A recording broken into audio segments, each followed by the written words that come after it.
dignidade do tempo do fim está submergindo, está sendo eclipsado pelo predomínio do tempo da mercadoria. Nós estamos numa época em que se valoriza os meios e os fins são deixados de lado. É isso que, por uma coisa, significa a sociedade tecnológica. A conversão dos fins em objetivos técnicos alcançáveis por meios técnico-científicos. E isso tem um preço. O preço é a obstrução do tempo dos homens dos fins. Toda a mecânica, digamos assim, toda a edificação, toda a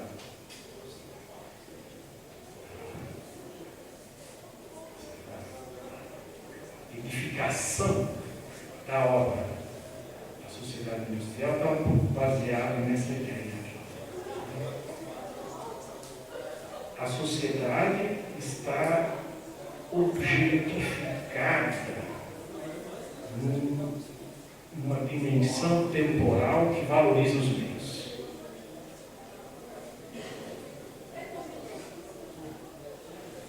A outra dimensão, daí o homem ficou unidimensional, ele está agindo no plano do valor de troca da mercadoria.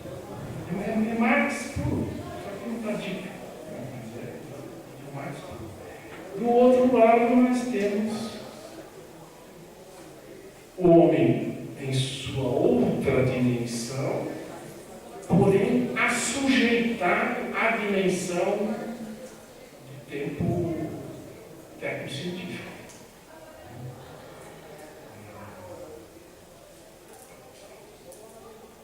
No primeiro plano da sociedade técnico-científica, tecnociência,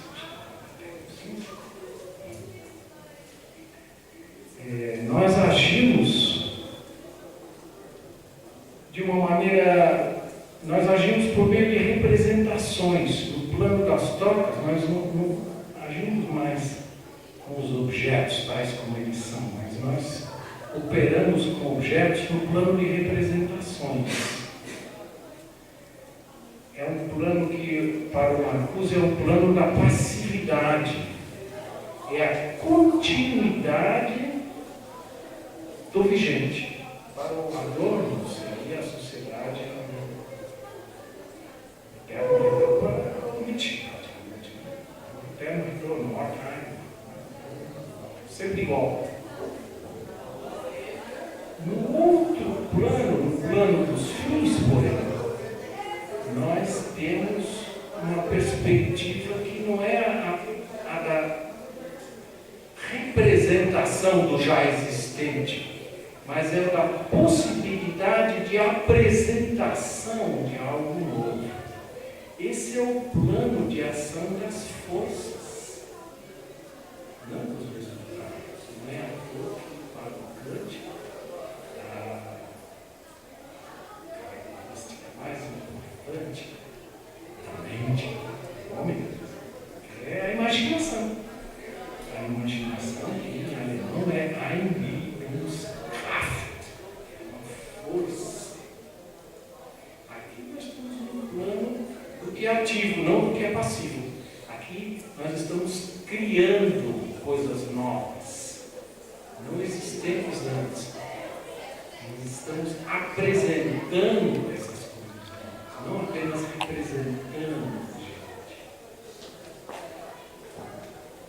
Essa é a maneira de nós entendermos o teorema com que o Marcuse encerra a ideologia da sociedade. Como é que nós vamos mudar a partir do vigente? Entendendo a razão vigente, na sua passividade da representação, como resultante de uma atividade no plano das forças criativas, que podem ser representadas enquanto objetos de arte. Objetos de arte aparecem com sua potencialidade, embora não plenamente realizados. Então, eles demonstram o seu componente dinâmico. Só traduzindo razão como força é possível entender essa tese do Marcuse. Essa que é a grande dificuldade é essa.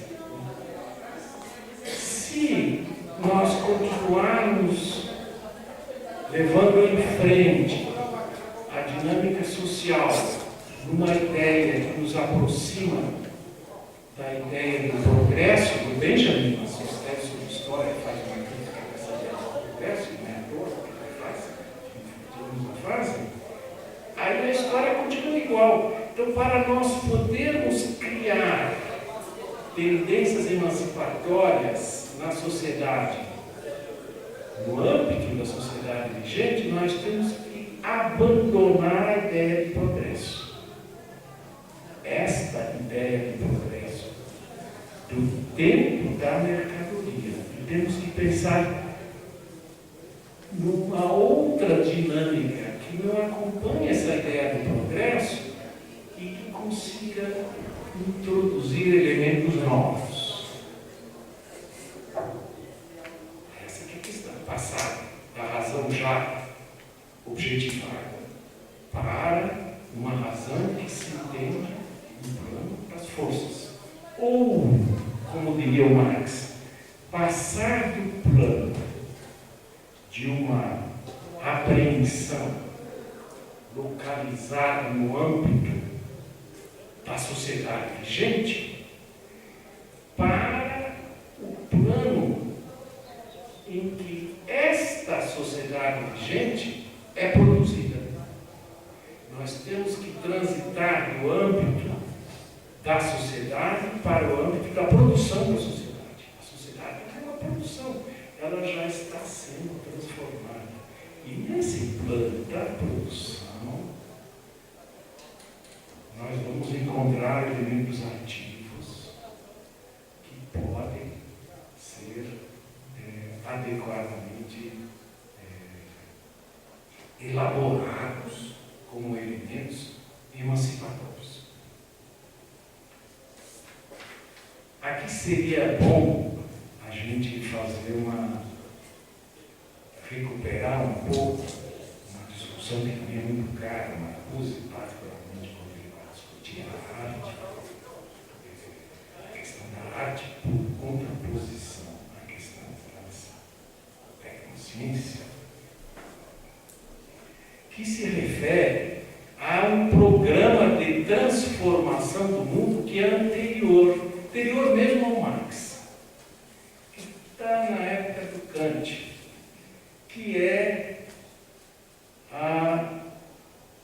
que são as cartas para a educação estética da humanidade do Schiller.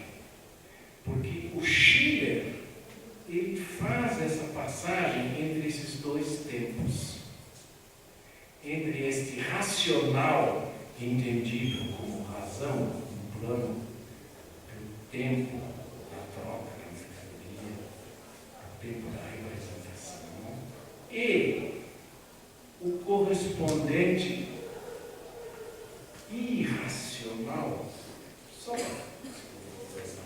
é isso. Mas alguém que haveria naquilo que a gente chama de razão, do outro lado a gente chama de irracional, que seria o plano dos sentidos. De um lado nós temos o plano do entendimento, do outro lado nós temos o plano dos sentidos. E a educação estética da humanidade do Schiller se centra na possibilidade de nós fazermos uma transição entre as duas coisas. E ele reúne isso ele tem uma frasezinha, né? Para o Schiller, na verdade, nós temos que abandonar essa ideia de que a vontade, os homens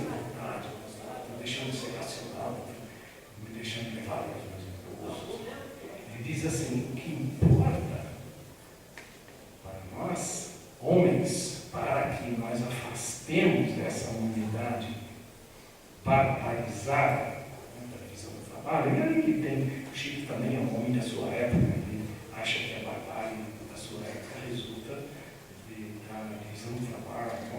Né? Mas a frase que ele diz é a seguinte: os homens, para se desbarbarizar, precisam aprender a desejar nobremente. Eles precisam desejar de maneira nobre, de maneira racional elevada. Aí eles se tornarão racionais no outro sentido. Eu preciso inserir esse outro sentido, que é desejar nobremente. Não desejar de maneira não nobre, racional. Ele está introduzindo aqui uma nova terminologia. Isso é exatamente o que o Marcuse faz. Para o Marcuse, o que importa é nós aprendermos a possibilidade de desejar nobremente. Mas desejar nobremente para o Marcuse implica que nós consigamos desenvolver o que ele chama de uma nova sensibilidade. Não a sensibilidade para as coisas ruins. Porque essas coisas ruins se colocam no plano da permanência do existente. Nós precisamos juntar a força do desejo ao fim nobre. Nós precisamos desenvolver novas necessidades. Essas novas necessidades só serão elementos transformadores do vigente se elas estiverem calcadas na força do desejo, da vontade, não na razão já tornada passiva no plano da mera representação. Essa que é a solução que o Marcuse propõe. Então nós precisamos ir além. Nós precisamos desenvolver novos elementos. Os novos elementos são os critérios da ação política por Marcuse. Essa é uma questão importante para ele. Se nós nos centrarmos numa política que nós queremos criticar, substituindo essa política, por uma outra política que apenas se lhe contraponha, nós não estamos realmente tomando partido da emancipação. Nós precisamos sair disso com novas necessidades. Nós precisamos desenvolver novas necessidades. Essa é a dificuldade. Aqui o Marcuse se baseia inteiramente na ideia do Marx.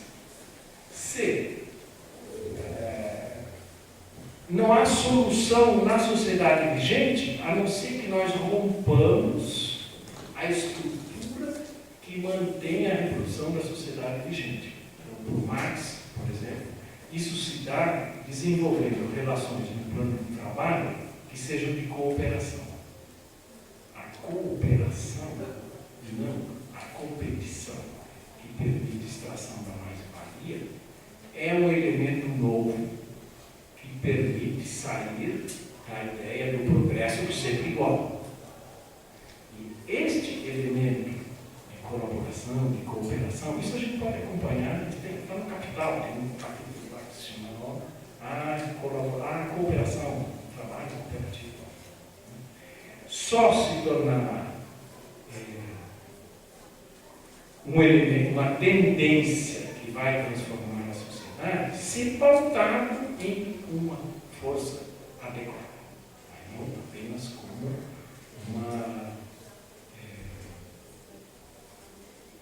não apenas no plano de uma racionalidade existente. Esse é o esquema que o Marcuse, no resumo da ópera, Esse é digamos, é o andaime da casa que depois ele vai rechear de várias maneiras. Então, para finalizar, junto com a ideologia industrial, um pouquinho depois, é interessante porque é um texto publicado na mesma época que a dialética objetiva, por exemplo, em 1966, e também contemporâneo da esfera pública, as mudanças estruturais na esfera pública do rádio, mas acho que é um pouquinho anterior.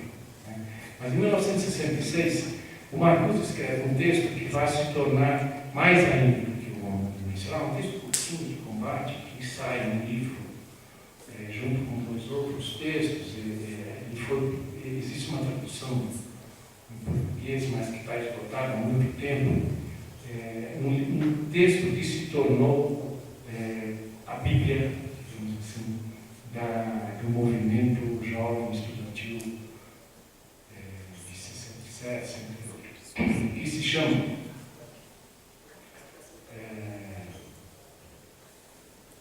A Tolerância Repressiva. É um texto, a gente só encontra cedo hoje, né? Mas que está na hora, aliás, de traduzir esse texto. Né? E ali, nesse texto, essa questão aparece de novo com muita clareza. Né?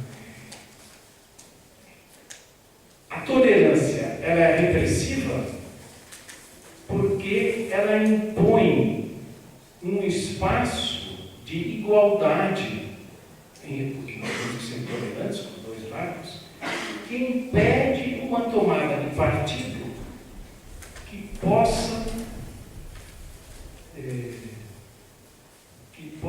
tomar partido pela emancipação.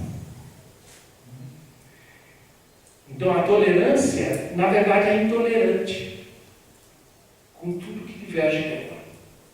A tolerância é a reprodução do sempre igual. E nesse sentido, nós temos que tolerar, ela é um elemento reprodutor e não emancipatório.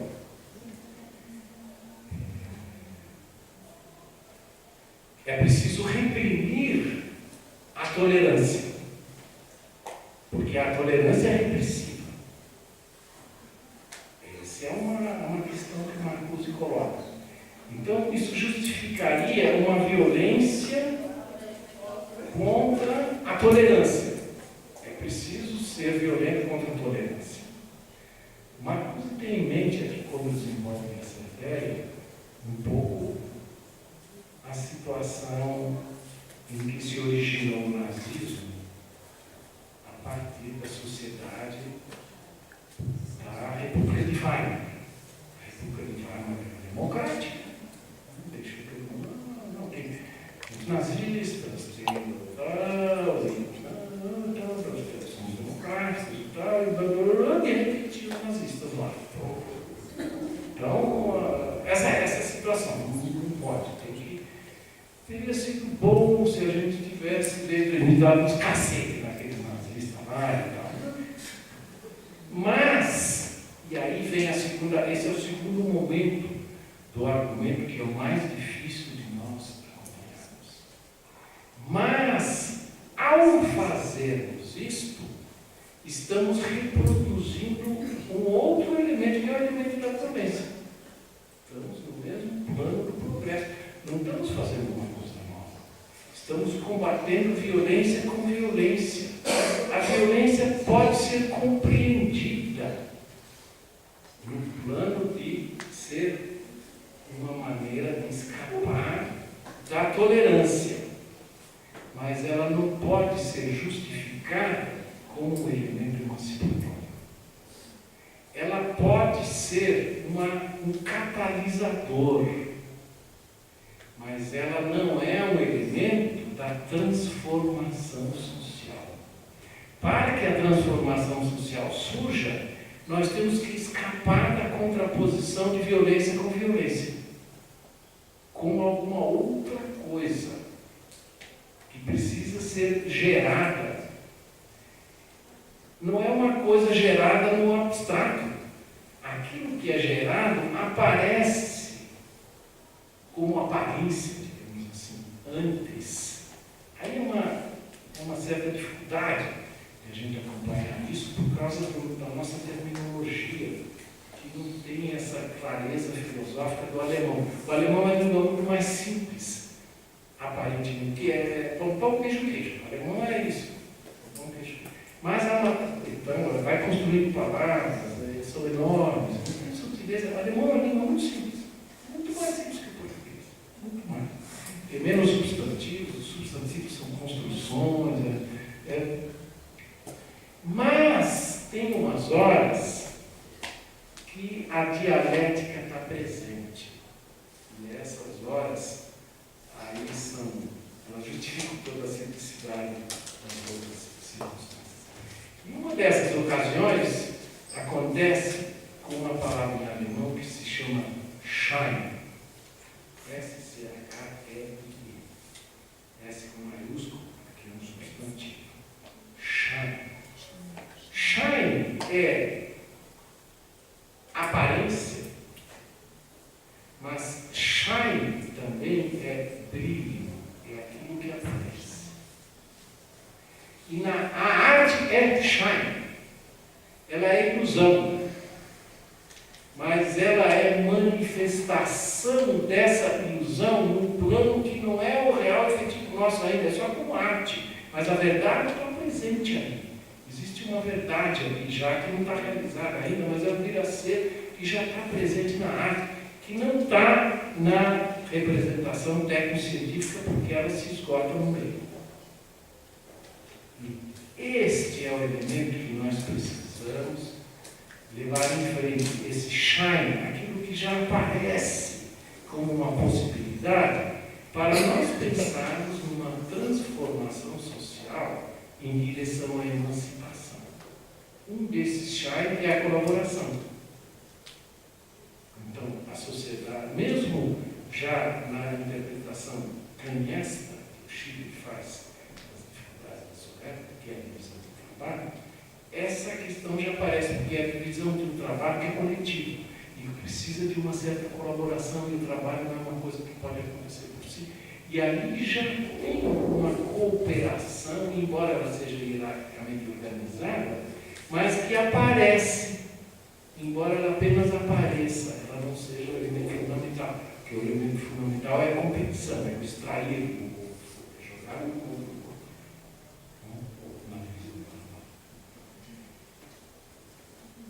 Não basta, então, combater violência com violência, porque nós não estamos saindo, nós estamos ainda sendo dinâmicos, nós estamos respondendo à tolerância repressiva, mas não de um modo que toma partido da emancipação. Este segundo aspecto, que é fundamental, é decisivo. É preciso desenvolver este outro lado para que a gente possa fundar no existente uma transformação tendencial em direção emancipatória. Isso é mais, esse é o esquema, o esqueleto, eu não sei se deu para passar, gostaria de citar. É o esqueleto do que eu pretendia apresentar hoje para vocês. Essa é um pouco a ideia.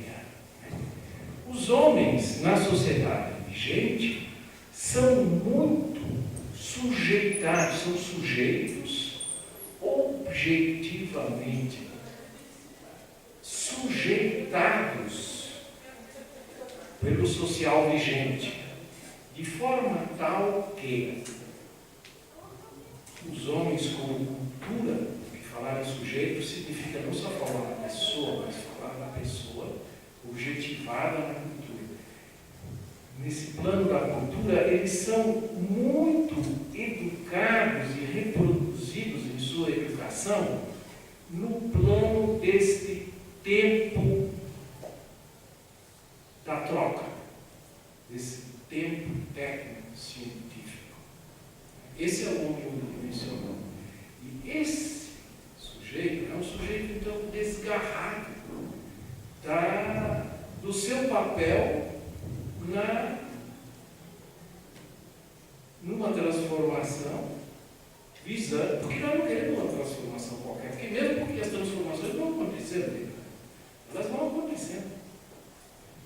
Mas nós queremos uma transformação orientada para a emancipação. Essas condições vigentes, elas são avassaladoras e estão numa dinâmica em que elas se avolumam cada vez mais e obstruem cada vez mais possibilidades alternativas. É preciso, então, atentar a essas condições. E as condições são importantes. Aqui o Marcuse ecoa Marx com tudo novamente. Né? Basta a gente pensar no texto fundamental da política do Marx, que é o 18 Brumário. Né? Já no comecinho ele já fala, os homens fazem a sua história, mas não conforme condições de sua livre escolha. Eles fazem a história, sempre. E eles continuam fazendo. O homem unidimensional está fazendo a história agora. Esse que é o problema. Nós temos que reagir ao que está agindo no momento. Não é voltar, não é acabar com a ação. Então o homem está reproduzindo a sociedade de maneira cada vez mais unidimensional.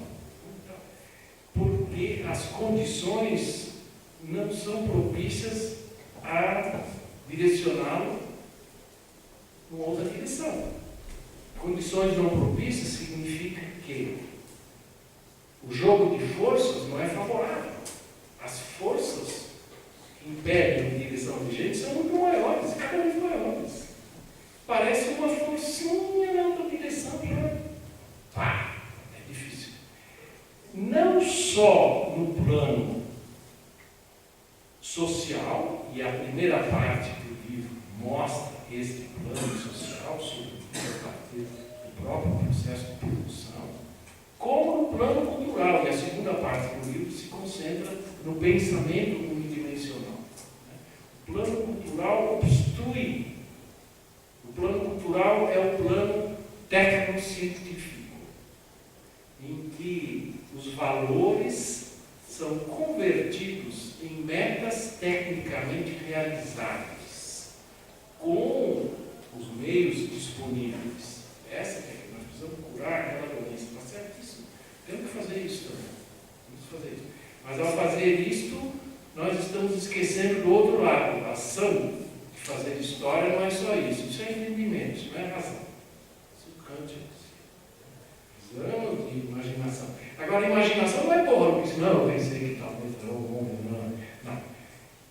É preciso desejar nobremente. Ou seja, é preciso que os ideais nobres que nós temos, que são da emancipação, sejam desejados. Essa é a nova sensibilidade. Se a nossa socialização não passar por esses elementos como necessidades nossas, como de alimentação, necessidade tem que se transformar em necessidade. Aí, novamente, o português tem uma dificuldade em relação à palavra necessidade. Não é necessidade no sentido do necessário, né? É necessidade no sentido, talvez, de uma carência suprida. Nós temos uma carência, temos necessidade de nos alimentar, de levantar que é uma café da manhã, não posso ficar sem ar. É nisso. Enquanto não passar por isso, não vai acontecer. Não vai acontecer. Todo mundo sabe disso. Qualquer professor sabe que o conhecimento só passará para o estudante quando esse conhecimento for um elemento da socialização dele. Enquanto não for necessário para ele, enquanto ele não tiver interesse por aquilo, não vai aprender. Tanto é que a função do professor, em grande parte, é estimular que haja interesse por aquilo. Mas não adianta, aí o fulano sai dali e vai. É inútil. Não.